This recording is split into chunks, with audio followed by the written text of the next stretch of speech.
Guys, and welcome to another episode of Woke by Accident Podcast, a weekly chat about socially conscious topics impacting the culture. We are excited to have our co-host, Sambaza, host and creator of the Sambaza Podcast, hailing from the Republic of Kenya in East Africa. Sambaza has made a remarkable impact in the podcasting world, earning 3 nominations for Best African Diasporan Podcast by the APVA. He was a featured presenter at the 2024 Afros and Audio Podcast Festival and a participant at the 2025 Podfest. Welcome, Sambaza. Hey, Jen, what's up? How you doing today? Pretty good, pretty good.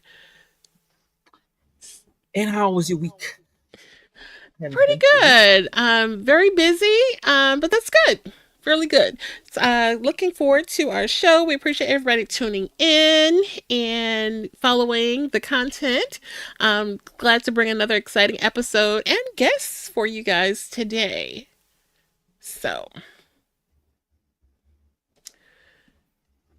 and I have the affirmation of the day. Yeah. Let me go ahead and say what affirmations we have for the day. I am not defined by my past. I am driven by my future. That's the affirmation for the day or for this week. I am not defined by my past. I am driven by my future. Sorry, I highlighted a different one. Okay, absolutely. Well, thank you for sharing that. You definitely want to continue our trend of promoting positive mental health with affirmations. We encourage you guys to do that as well. You may want to start your day with an affirmation. So we definitely will continue bringing you guys an affirmation. So I'm glad to be back with you guys with our Woke by Accident Sambaza collaboration, where we dive deep into culture, music, and stories that shape our world and bring you interesting guests and conversations. Today, we're continuing our celebration of other creators in the digital space, acknowledging Black history, and we also will be talking about preserving the culture and the legacy of one of the 5 elements of hip hop. So really excited to get into this conversation. Before we introduce our guests, any thoughts about our topic and guests for today, Sambaza?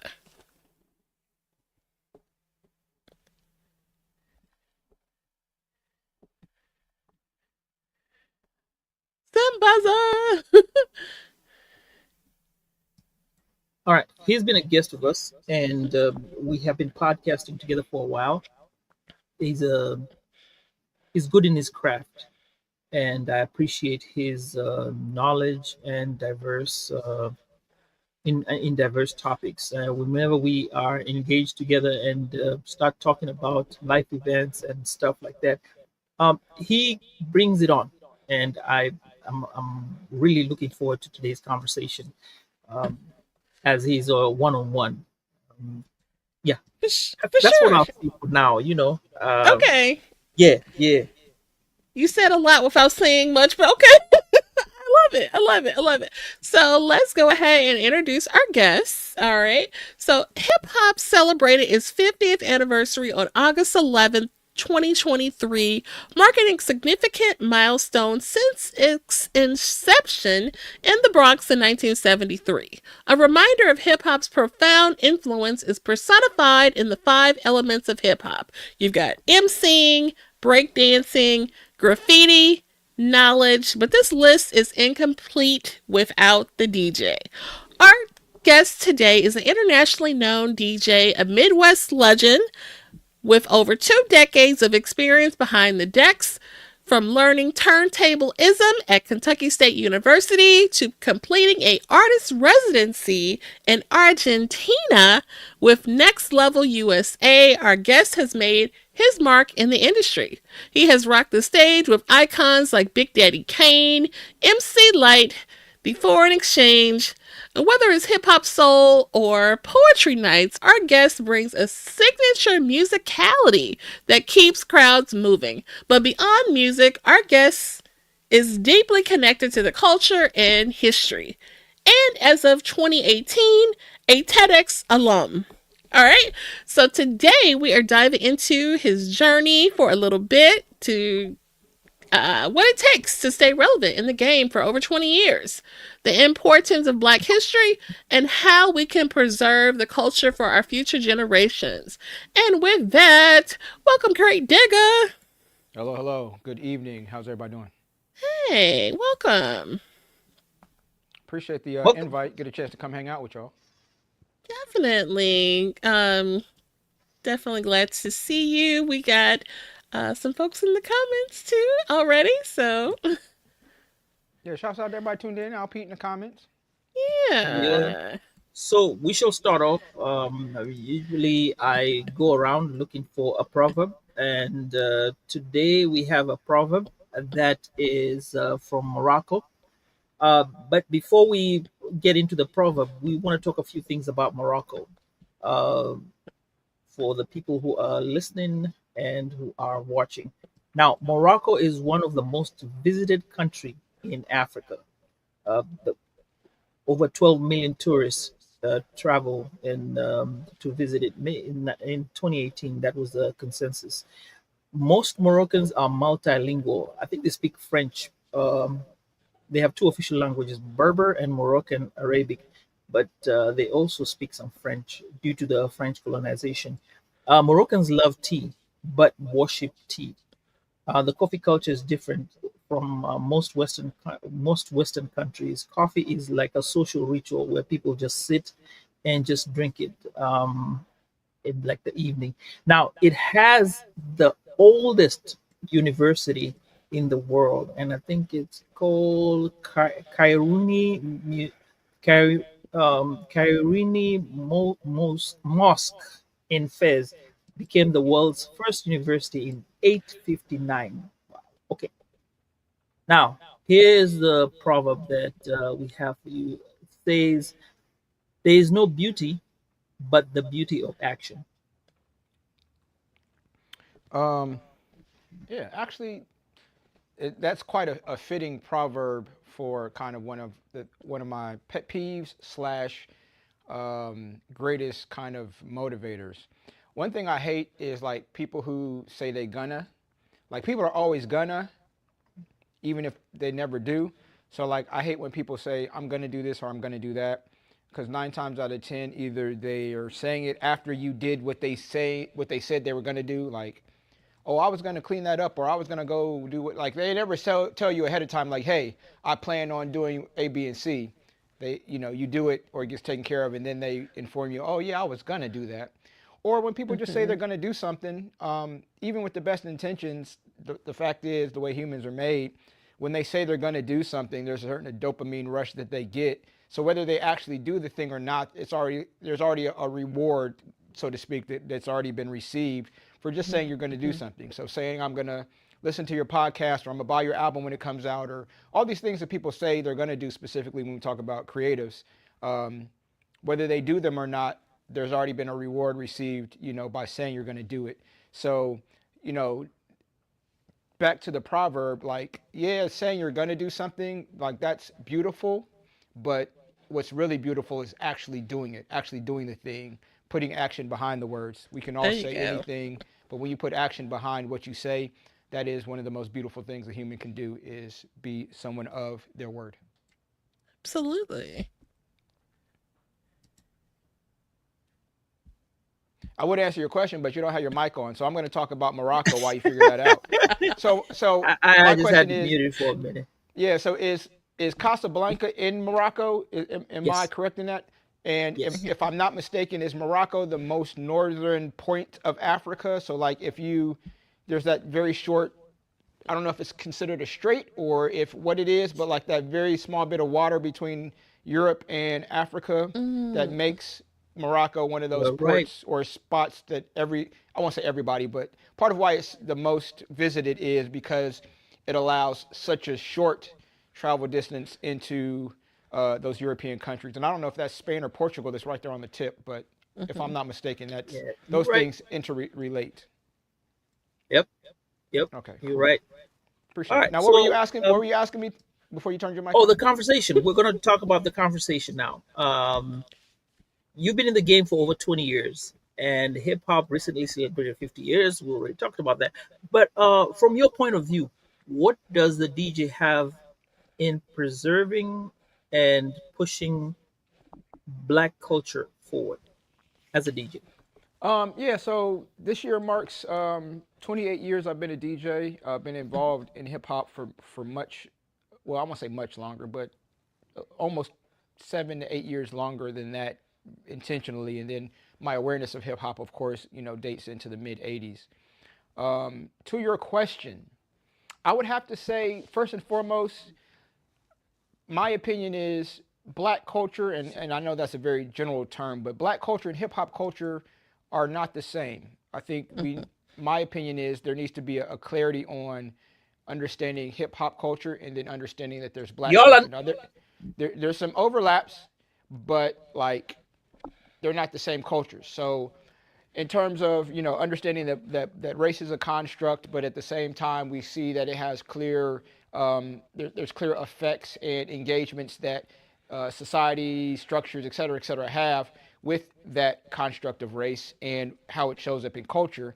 Hip hop is a bit different. Hip hop is a culture that you have to not necessarily buy into. That's not quite the right Mm-hmm. word, but you have to choose to be part of it. Just being born black, just being born in the Bronx, just XYZ doesn't automatically put you inside of hip hop culture. Hip hop culture is one of wanting to be inside of it, wanting to engage it, and then actively being a participant in whatever capacity, whether that be directly through one of the elements as you mentioned, Mm-hmm. or in multiple ways. But to your question, I think it's important to make that delineation. Because Mm-hmm. then to your question, I say to an extent, the DJ really doesn't have a role in black culture. It can. I think music is a better way of, and I don't want to like put words in your mouth, but I think music is a better way of phrasing the question.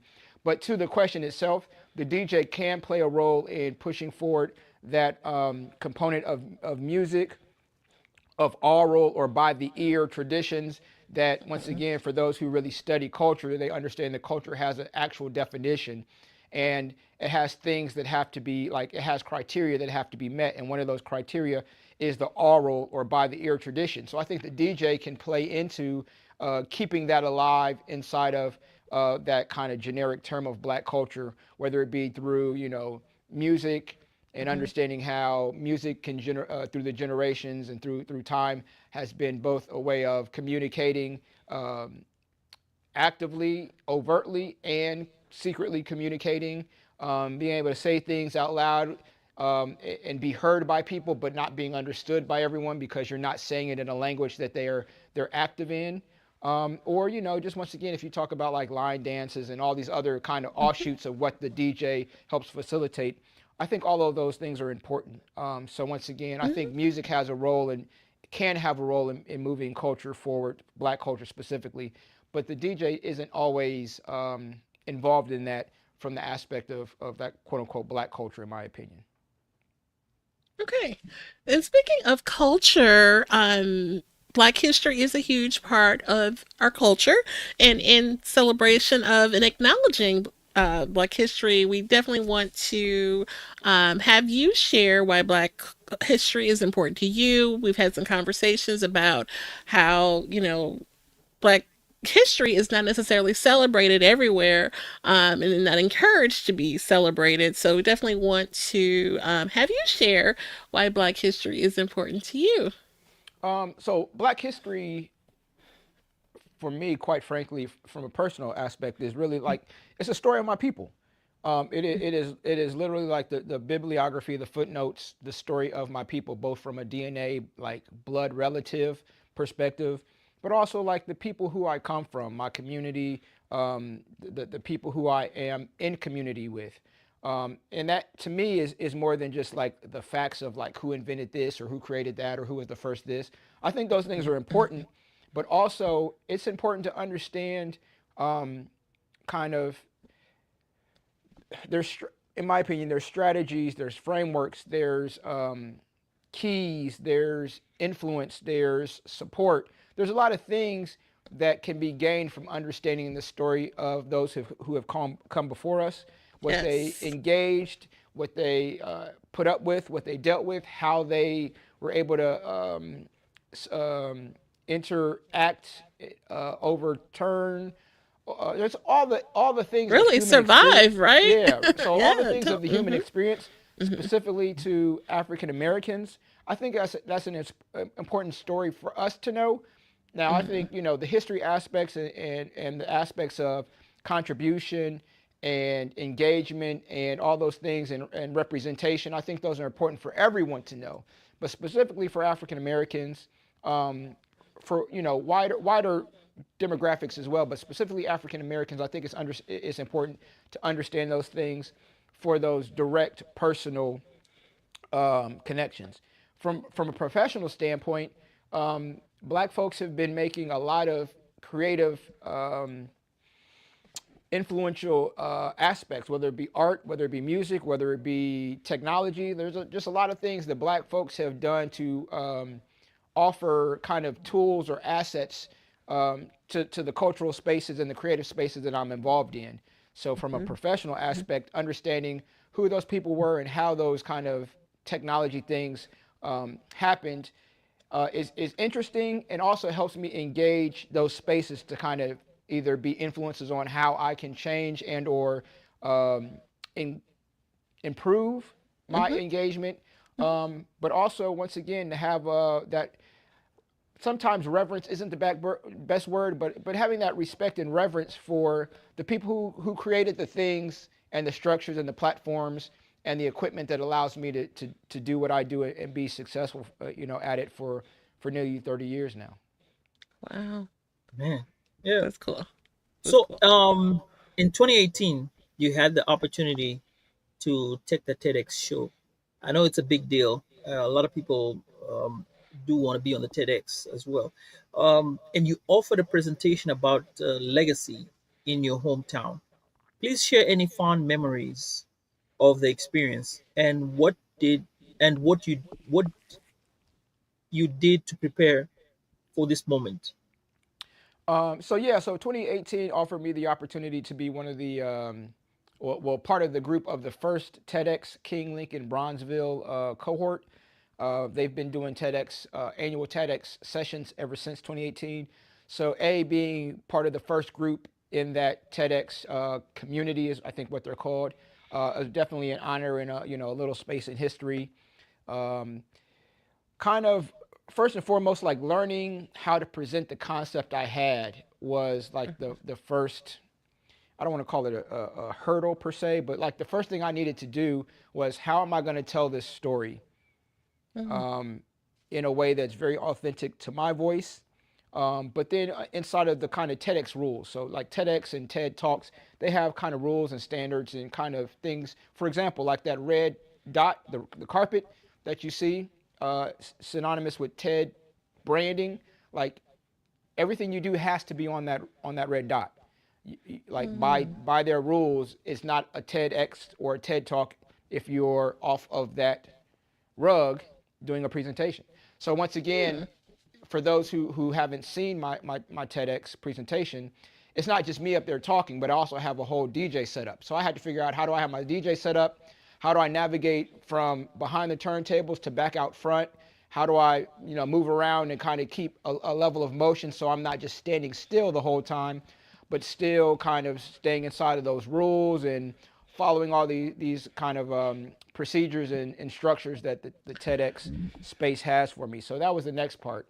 Um, and once again, each TEDx community is different, but the TEDx community that I engaged with, while they definitely want you to present in your own voice, they still want you to kind of present in a way that speaks to the larger and engages the larger TEDx brand. So once again, learning how to quote unquote translate what I was trying to say into that was kind of the next thing. And once again, um, the folks who put on that TEDx and built that TEDx community, this was their first time doing it. So we're all like first time. So first time TEDx presenters, first time TEDx organizers. So there was just a lot of learning, a lot of kind of getting it wrong until we get it right that was going on. And to be honest, part of my experience was not at all. There are memories that will not go away because they're part of the experience, but they're not so fond. There was a lot of unmet expectations that I kind of had to push through and kind of just deal with. That once again, it wasn't anything personal or it wasn't anything intentional. But once again, you're doing something for the first time. Things get overlooked. Things aren't realized until after the fact. And you can look back and say, wow, I didn't even have a perspective or understanding that this, and that. But my experience, had all of those highs of a TEDx, but also had some very unfortunate or unfond memories that once again are all part of that overall experience. But once again, to be able to say, that I got, a lot of people, before things changed, a lot of people had those blue check marks on their social media. And before I had a blue check mark, I had a red dot. And that red dot still holds a lot more value to me than the blue check mark that I have. But Amen. yeah, it was an amazing opportunity. Shouts out to Melissa and Kaleem, who are part of the TEDx King Lincoln Bronzeville organization team and all the folks who work with them. But it was an amazing experience. I wouldn't give it up for the world. And I'm thankful to be part of that first class of presenters in that community. Yeah, That's awesome. kudos on that. That is such a great honor that you had, and I did. It is that video is out there. We will have a share that link in the show notes where people can check out Crate Diggers. If you do a search on YouTube, TEDx Crate Digga, it will come up, and it is a really great presentation. So I encourage you guys to check it out for yourselves. Along the lines of culture and sharing with we love speaking with content creators on the show. You yourself, while you don't have a podcast, you are definitely a content creator and you document a lot of your processes. You recently created a film, and so I wanted you to share about that in relation to preserving the culture for the future generations. Please share. Yeah, so long story very short. For the past, I want to say 3 years, I've done a short film to kind of kick off the year. So at the beginning of each year, I release a short film. Various films have had various kind of themes, but they all are birthed from the context or the concept of who I am as a DJ and how I share and present that. This past year, because of we got some funding and some grant assistance and support, so we had to release during the calendar year of 2024. We dropped it a little, like I feel like it was either the 30th or right before the new year. But all that to Mm-hmm. say, as a person who's always been creative, always been making things, and over the years have slowly but surely gotten better at understanding lighting, understanding video, how to incorporate audio and video concepts, how to take an idea that I have that's usually an audio only concept as a DJ. The vast majority of what I do is audio based. But once again, in a world, especially with social media and technology allowing us to do so much more, I'm always looking to figure out how can I do more? How can I take this idea, this concept, this message, and present it in a way um, I guess I could say this more holistic or more Mm-hmm. kind of surround or wrap around or wider reaching, overarching, whatever kind of adjective is best applicable. So this past year, I took on the concept of kind of what is a DJ. For anybody who is knows a DJ or sees different conversations online, like quote unquote what a real DJ is or isn't is always a hot topic because if nothing else, you're going to get a whole bunch of people saying a whole bunch of ridiculous things. So it's kind of always a lightning rod for engagement, if nothing else. And I kind of just took on that kind of like addressing the question of what is a DJ, and I kind of just answered in a way that was most authentic to my perspective and where I'm kind of at now. And inside of that, I kind of share, what my thoughts on this same topic were, 15 years ago, 25 years ago, et cetera, et Mm-hmm. cetera. So yeah, it's roughly 35 minutes, give or take.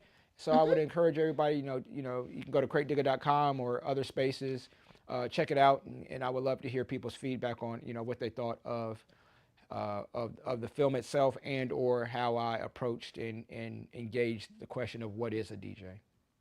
Nice. Oh, that's awesome. That's awesome. So now, a question about the name that you use, Crate Digger. How do you want to be remembered when people hear your name? As a G. No, I'm joking. I would have to say, first and foremost, um, everything that I do in terms of presentation to the public, not just like performances, but specifically performances is about experience. So whether that's, you're at a club and you hear a song that becomes one of your favorite songs, and the first time you heard it is because Crate played it, or you're at a club or an event and the DJ breaks off into a neo soul set that you absolutely didn't expect to hear, but you are so excited because most times when you're out and about, you don't hear this type of music, et cetera, et cetera. Or you're at a venue, an event, and you meet somebody, and then 5 years later, that somebody is your wife or your husband.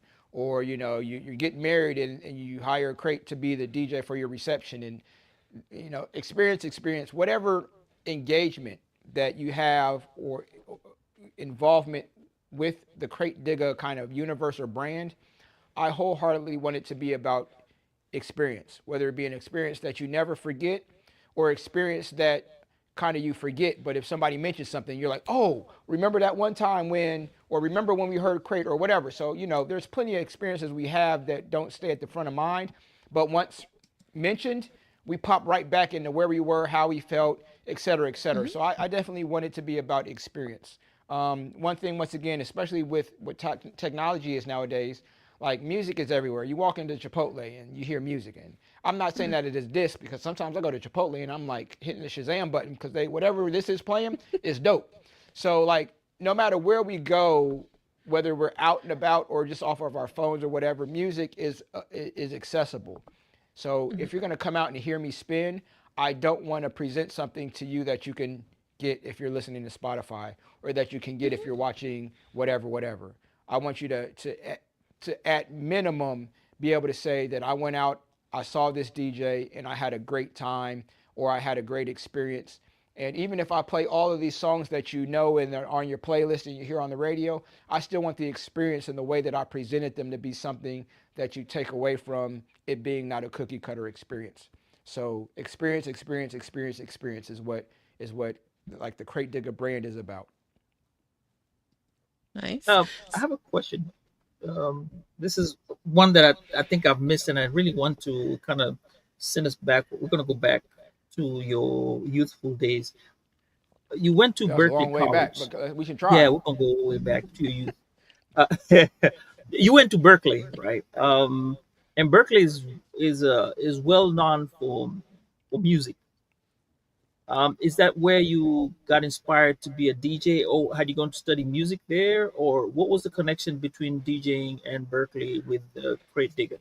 So actually, my Berkeley classes were online, and this is 2014, 2015-ish. So I took some online classes through Berkeley because I wanted to improve my understanding of a couple of different music production softwares.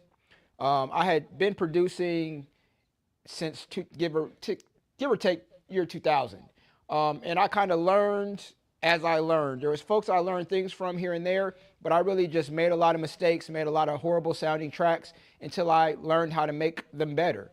Um, Long story, once again, very short. My learning process that started in 97 of learning how to DJ was based on me just practicing, practicing, practicing for hours, and I would record those practices. And after I got done practicing, I would take the tape, the cassette tape, yes, the cassette tape. I would take the cassette tape back to my dorm room and I would listen to my cassette tape to be able to pick out what I did well, what I didn't do well. So jumping back forward, having that understanding of how to record and that kind of audio technician engineering understanding that I had from that context and bringing it forward to now, how do I learn how to create beats and not just create beats in music production, but understanding how to layer drums or how to create dynamic with things being a little louder and a little lower. Or if Hmm. I'm going to now do a mixtape, but also want to incorporate somebody doing spoken word, how do I put all those things together? So I have been doing that since 2000. Jump forward to 2015. I'm not a quote unquote professional producer, but I've been asked, many times, leading up to that point to produce albums for different, spoken word artists, rappers, done a lot of, recording sessions. So there's so much different things that I had done. It got to the point where, once again, I tell people all the time, like, I'm funny looking, but I'm not stupid. So like, I'm smart enough to understand when there's spaces that I need to have more information in if I'm going to be better. And once again, understanding some of these software things was a thing that I needed to be better at. And not just be better, but I didn't have the time to give towards kind of YouTube University on it. I needed a very direct, intentional course to teach me these things. Some of them I probably already knew, and some of them I didn't know, but I didn't have that kind of figure it out on your own DIY time for this, where as other things I can kind of like learn it how I learn it and engage it in hobby kind of engagement. This was very much a professional pursuit and a professional engagement, professional investment in myself. So going through those online classes in Berkeley with Berkeley definitely helped me move forward. So it was a year, 2 years later, give or take, when I was able to. I did a Motown remix album. I want to say it was 2017. I've lost track of the time. I've done a lot over a lot of years, but when I released that, having gone through that process helped me make sure that that album sounded as good as it sounded. Sometimes I go back and listen to it and I'm like, wow, like this really sounds good. Like even in the most objective ways, like even if, well, let me rephrase. I'm not even saying like it sounds good because I made the music, but like the quality of it, even if people don't like the style, like the quality of it, the quality of the science of it is something that I'm still to this day very proud of. And I attribute a lot of that to going through that course and learning these things that, I might have figured out on my own or I might not have. Because if you go back to 2012 when I released my first album, it don't sound bad, but it doesn't sound as good as that Motown remix album. And once again, that's just, give or take 4 to 5 years between the two releases. But I picked up so much information in that time frame, and hopefully it's reflected in all the things I've done since then. Okay. Okay. Wait, Jen. Do you want to go to the comments and then? Yeah. All right. In the comments. Well, we have Al Pete in the house. Welcome, Al Hey. Pete, to the show, and appreciate you joining us. Ed Campbell, Peace Family. Thank you so much for joining us. We appreciate you. Um, and Mr. Al Pete says he got a podcast. Don't don't have him lie to y'all. I got a show. Or it might be a show, it might be a series. I don't even know what to call it yet, but it's not a podcast. Okay. It's not a podcast. And Denise on Heal Session, Heal Empower and Release says, "Hello, fam. Glad to be here. Thank you so much for checking in with us and Yeah, appreciate enjoying everybody tuning in. this time with one of our group members." Um, well, Krate, you just told me to kind of yeah. Shh. Which I have another question regarding curating a set, because you do curate sets from time to time. I've seen you online doing that. How do you curate a set that truly connects with your audience? So I'm trying to figure out the best way to explain this without taking another 45 minutes. So the most concise way is going back to experience. I have to decide based on where I'm performing, who the demographic or crowd is. Like, is there a larger event that I'm kind of fitting myself into? All of those kind of specs, so to speak, inform what inform the answer to the question of what message or what do I want to say to these folks. Once I figure that out, I then start to pick the selections based once again on all of those kind of parameters and specifications that I think best tell that story. But once again, above all else, I'm a hip hop DJ.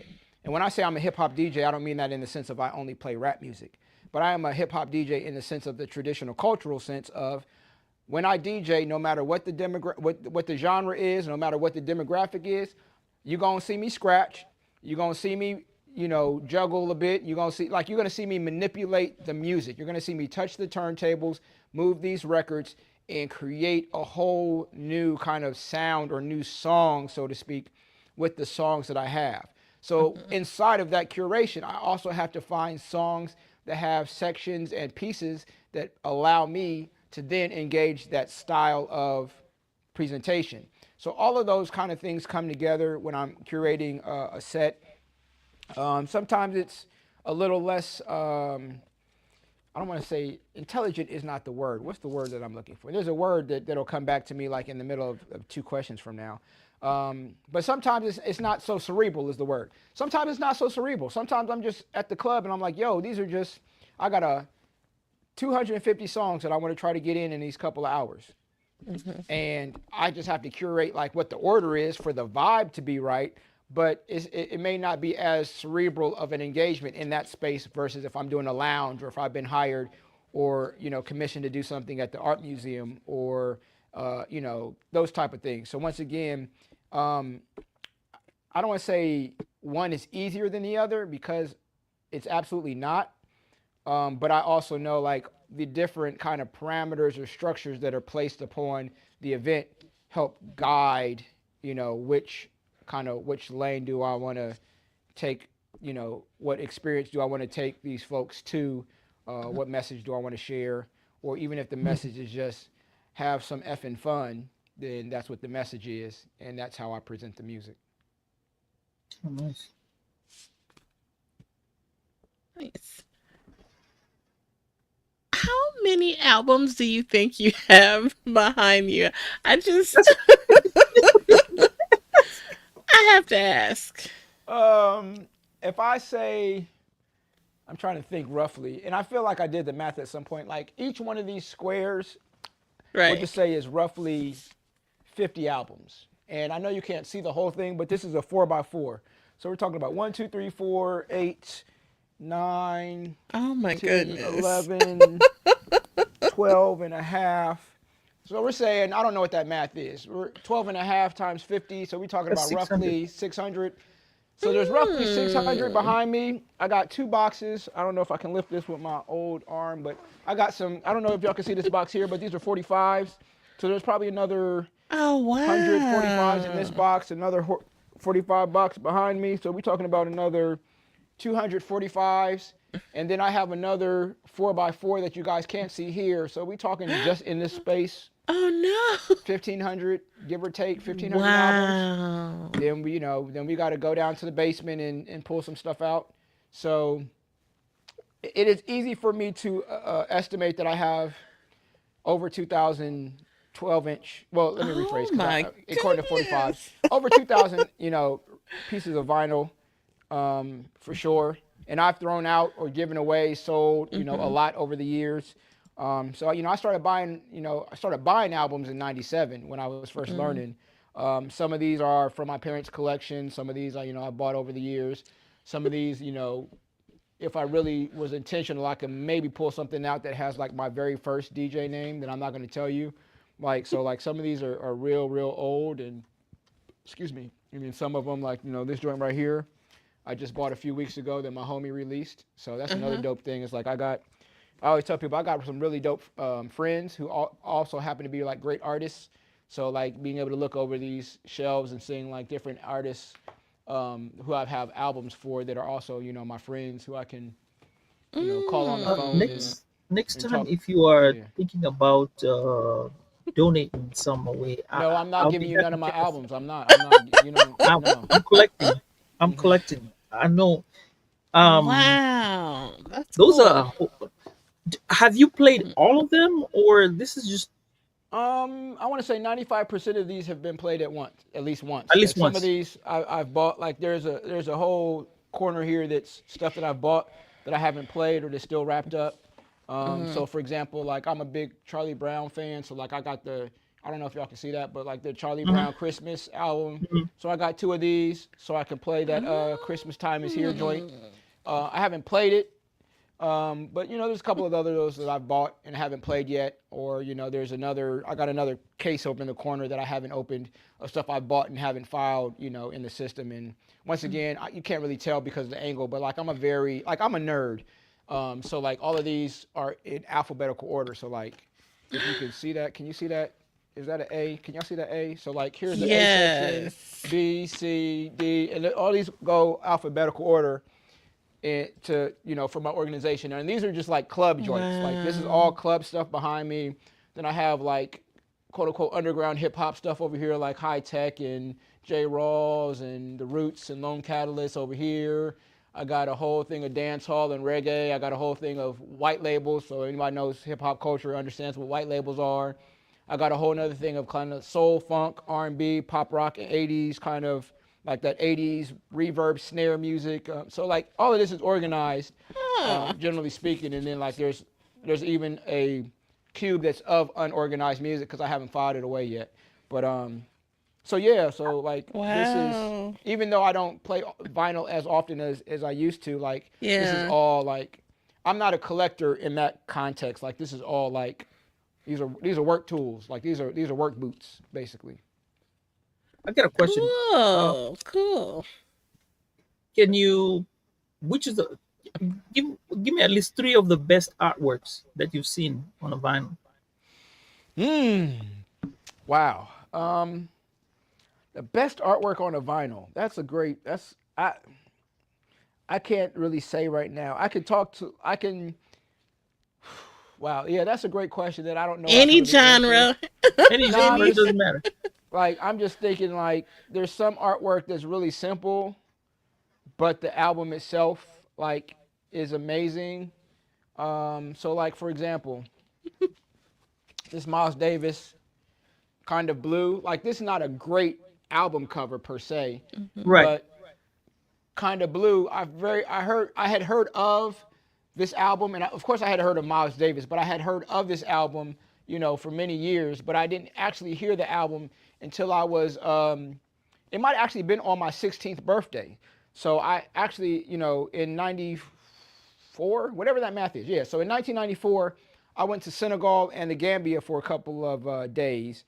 And during my time there as an exchange student, the family I was with had Kind of Blue on CD. So I just sat and happened to listen to that album for the very first time, on my 16th birthday in Africa. So like just those kind of experiences are just kind of one of a kind, amazing experiences. So even though that's not like the dopest album cover I've ever seen, it's one of those albums and album covers that always kind of has a space with me. Definitely. And then, listening to the album itself. And then, there's some reflections of this album. I want to say it was Blue and Green, but I can't swear to it. That was on the, I don't know if it made the Love Jones soundtrack or if it was just in the if it was in the movie, but there's some Miles Davis in the movie in that one scene, and we will leave it at that. But so, like that's a great question, and I wish I could give you like a real answer, but like there's so many different, like you can talk about like some of this classic stuff, like this is an Ohio Players. Oh my God, I was just thinking Ohio Players with the honey. Yeah. Like like this, skin tight, and so, oh my God. No, the one with the honey dripping. Yeah. Oh God, that's so like, funny that you said that. And I got some Parliament around here somewhere that has some crazy dope not animation, but like cartoon drawing. So like, there's just so many different factors that go into dope. I mean, really, Doggy Style, animated. Yeah. What I'm looking for? I mean, like the old dirty bastard. His album. The ID with the food stamp card. That was that off the top of my head. I would say that's a good one. I'm trying to find my Tribe album that had the Midnight Marauders that has all the faces on it. Oh, that's another amazing cover. Is this the ODB right here? I don't know, but yeah. So like, I got a lot of those that you're referencing, and that's one thing I love about albums is like sometimes you don't even have to listen to the album. You can just look at the cover, and there's so much conversation that could be had just based on what the cover of the album is. I can't find the ODB right this moment because even though these are in alphabetical order in letter, they're not in super alphabetical order. So. But yeah, so like there's those, and then for those of you who really like collect, I want to be able to pull this out, and I feel like I'm not gonna find it, but like sometimes you just see like anyway, you just see Hidden, like album hidden in a covers that are candy so store. ridiculous. Like this is just like the most ridiculous thing I've I ain't ever got your seen. wheels spinning. Yeah, Yeah, you put me on a whole he's nother. like a kid in a candy store right now. He's Yeah, like, oh, see. I like mean, so look pulled. at all of Yeah, those. Yeah. It's so funny. It's a big age difference between me and my sister, and she was a big album collector. I used to sit and just play in her albums, hmm read the jacket, sit there and yeah, Oh read the yeah. words, and play the songs. Sitting there listening to Rick James and Tina Marie. yeah, You yeah. know, And look, I just It's a right whole now yeah, it's a with whole the experience. It's a whole experience. yeah, yeah. yeah. And that's and once again, that's not even including listening to the album. Like you Hmm. said, you could pick up an album and have a whole experience with an album, and and never even listen to it. And I think that's one beautiful thing about specifically vinyl. CDs a bit too. You used to be able to have CD booklets and open up the booklet and read about each song, and whether it's the shout outs at the end or the producers, and find out like what the samples were and all those different things. So once again, just having actual physical CDs and vinyl is an amazing thing that I'll never get over or get past or not be interested Oh, in. you just Yeah. mentioned something that you had traveled to Senegal, Gambia, and you've been to Argentina. I don't know which other countries you've been to other than those three that that we have known. In the time that you've traveled back and forth, um, culturally, when you compare the places that you've gone to with their music and the music culture that we have here, is there a difference or do they have kind of like the same beats or styles together? There's definitely differences in terms of like for example, when I went to Argentina, they're I don't want to say they're dated because that's not the best way to say it, but like they're heavily influenced. I'll say it that way. They're heavily influenced by West Coast hip hop, Hmm. and like heavily influenced by like Dre, Snoop, Tupac, like that pocket of West Coast music. Now, of course, they listen to other type of hip hop, and they have contemporary hip hop artists that perform now. But like if you really like sit down and talk to a lot of at least the folks that I engaged with when I was there for the 2 weeks, they're heavily involved, and I don't know exactly why, but they're just heavily involved with that West Coast sound. Hmm. I don't. I have my guesses, but I can't put my assumptions in those guesses on them. It was just so clear, even moving through the streets and seeing the graffiti and kind of the other aspects of hip hop culture being very much alive in the scene in the city specifically of Buenos Aires where I was at. And then you talk about other places. Hip hop as a culture is alive in all those spaces, but there's still those kind of local, regional, and specific cultural elements and influences that have their own space. So if we talk about West Africa, like hip hop is part, it has its own engagement there, but there's still those Hmm. traditional West African aspects that may influence the music or know like in this space is a traditional West African context, but I could take some of those influences and incorporate them into how I engage hip hop because once again the music is the music and the music is really a voice of or a methodology of speaking about who I am, what I see, what I'm engaging, what I'm seeing, what I'm dealing with, and what that shows up as for different folks. In part is as specific and kind of there's another word that'll come back to me, but like language, the same way language changes, how we express ourselves, even through hip hop, can change equally, and all be as equally valid as we move from space to space. So Okay. as we go along, we're talking about the topic here is about preserving culture. Now, do you think the fact that, as you mentioned, that them playing Snoop, Tupac, um, whatever they have influencing from here, from the United States, does it mean that they are preserving the culture? Because at some point, even if they're going to mix the songs, it has to originate somewhere. So when you trace the lineage back to where these beats originated from, you'll say, okay, they had this influence back to the African American culture, which you would say, hey, you know what? They're preserving it because if somebody would be a historian, would trace it right back to where it started from, and there's no way it's gonna die away. Mhm. There's always gonna be elements of it being traced around the world. You get what I'm saying? Yeah, so I'll say this. Hmm. There's different. So I guess I'll start with this. My belief is your why informs your how. So why you're doing something will help kind of instruct how you do that. Mhm. So why are we looking to preserve the thing? Are we looking to preserve it because we have an appreciation for the culture and we have a reverence for where it came from and we want to be a part of that lineage of being part of this thing that has given so much to us or that we love, and we want to be able to respect where it came from, the people who built it to where it's at now. I want to give my contribution to it, and then have it be intact for those who come after me to get the same love, joy, benefit, etc. from it that I got from it, and opportunities that it may gave have given me. That's one reason. Or are we Mhm. preserving it because I want to have my opportunity to make millions of dollars off of it too? So, like, let's keep this thing alive at least long enough for me to get my bag. That's some people approach it that way. So I say that to say why. What is the why in the preservation? Mhm. I'm for the most part always down with preserving culture. I think culture can grow without throwing out any traditions in it. I think culture can Mhm. grow and still have reverence and respect for what it came from. I don't think everything has to stay stagnant or has to stay traditional Mhm.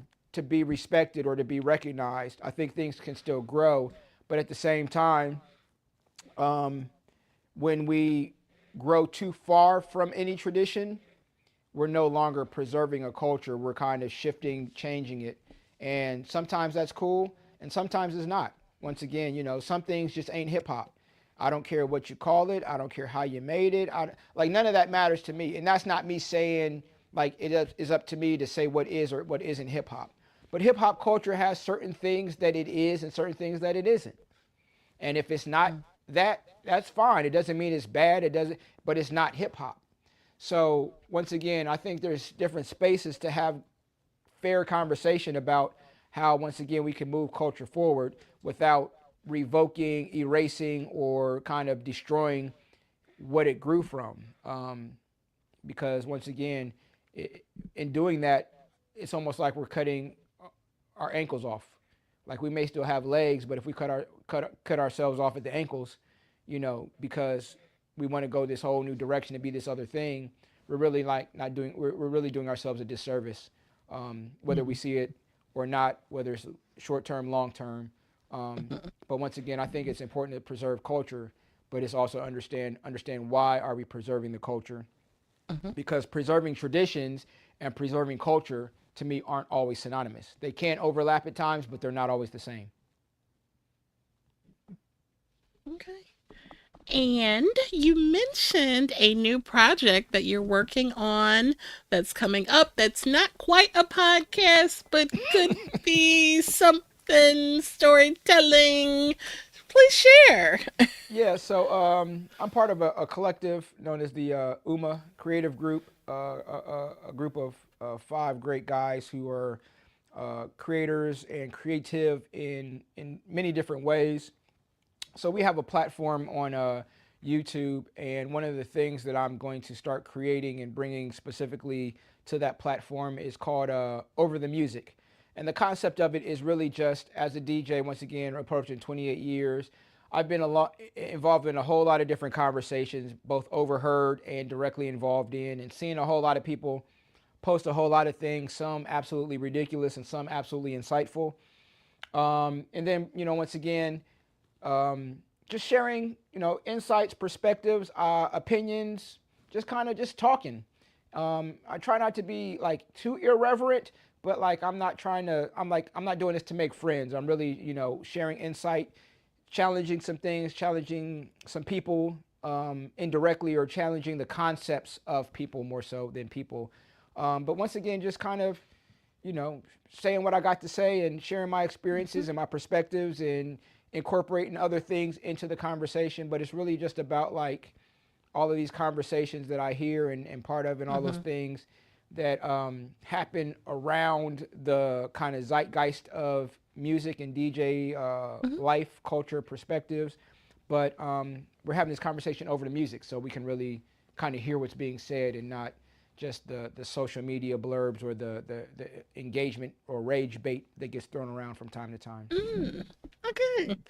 Sounds dope. We look forward to that, and that'll be coming next month.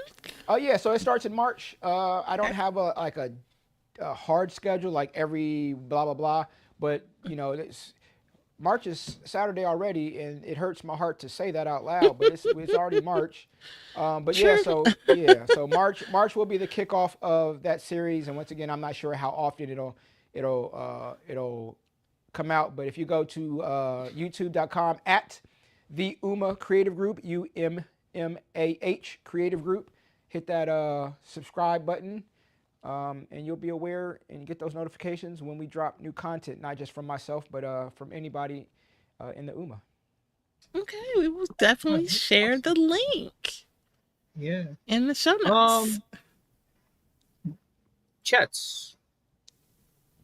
Okay, let's catch up. Today we were talking about you the 28 years. And, Mr. Al, people was saying old arm when you were talking about the Yeah, like albums that are so. behind you.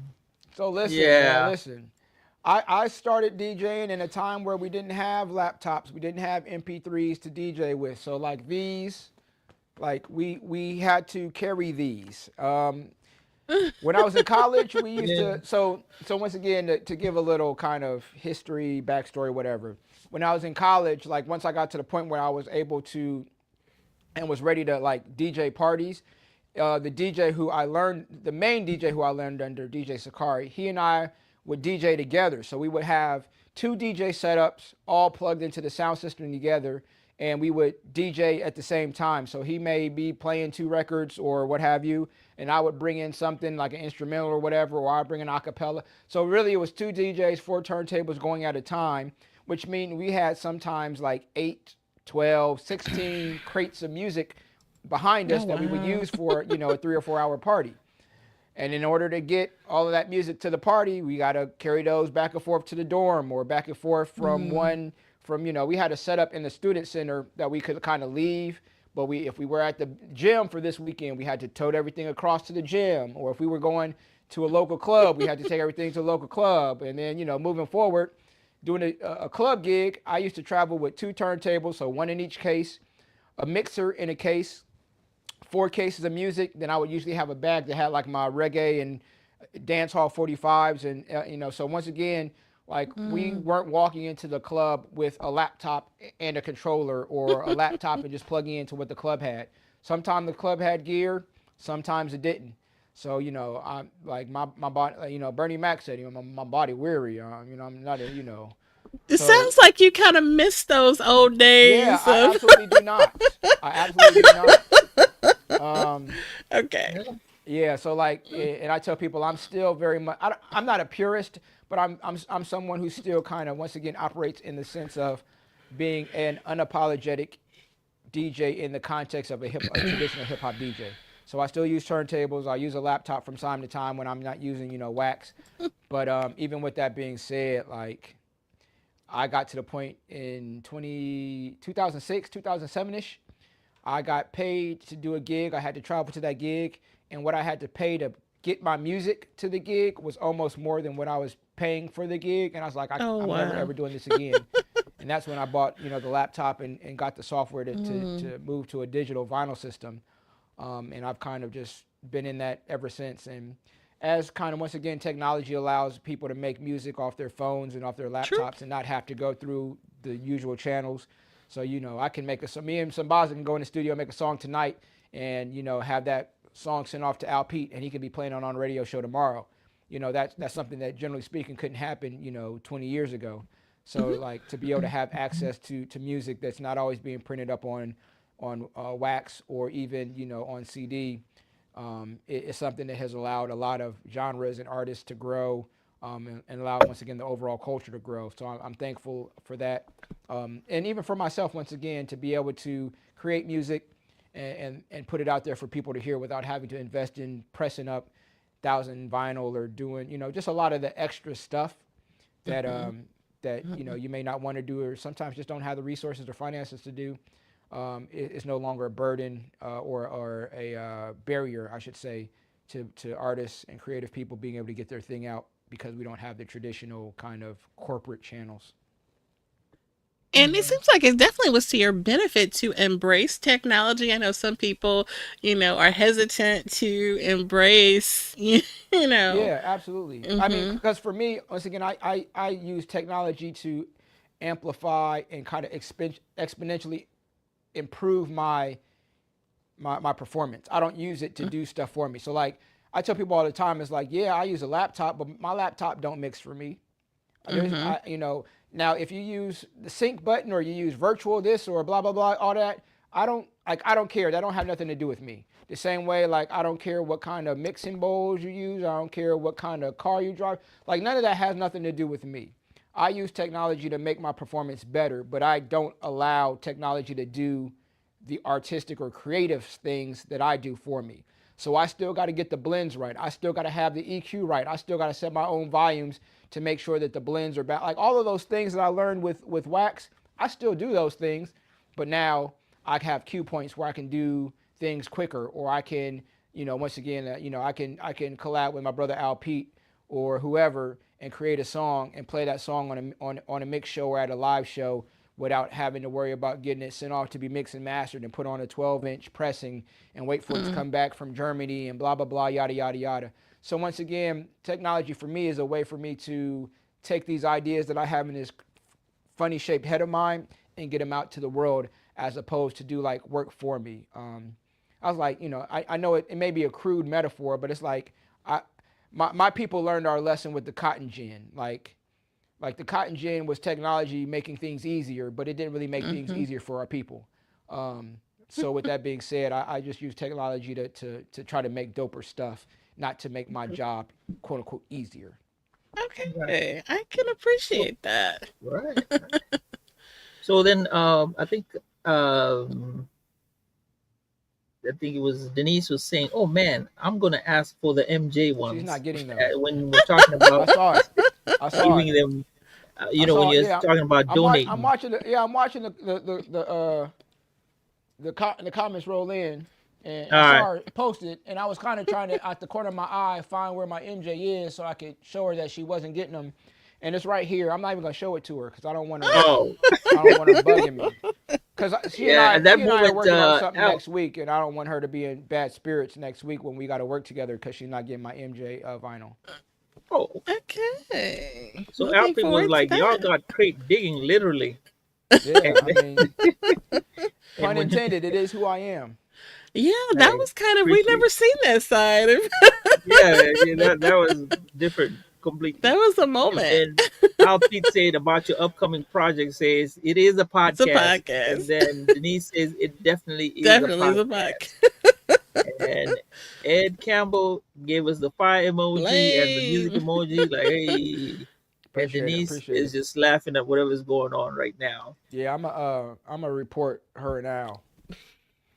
I'm gonna have their comments reported to the YouTube Okay. people. They're gonna get strikes. I don't know what YouTube does when you talk crazy in a chat somewhere, but whatever they do, they're gonna do it to them. Uh-oh. Oh So we're gonna ask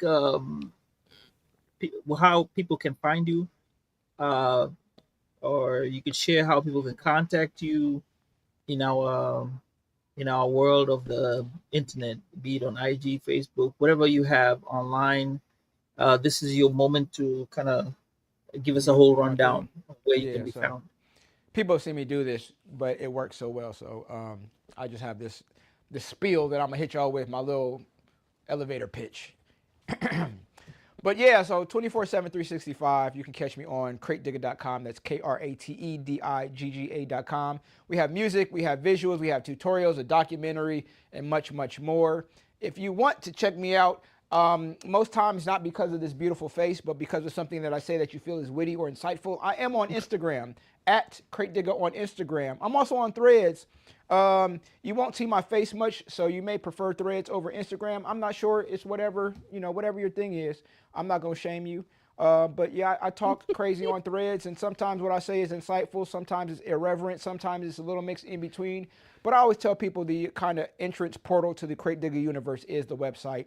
And from there, you can get anywhere I'm at, you can get to me through the website. All right. Right. Jen, take us home. All right. So we hope that you found today's conversation inspiring and enlightening. If you found today's episode meaningful, please consider sharing it with friends, family. Our collective awareness and advocacy play a crucial role in creating positive change. We invite you to stay tuned for more engaging content, and we look forward to continuing these important conversations. So, Krate Digger, please stay around for our proper goodbye. We appreciate you guys being with us for Work by Accident, Sambaza collaboration. If you made it this far in the video version, please like, subscribe, share, and everyone else, take care.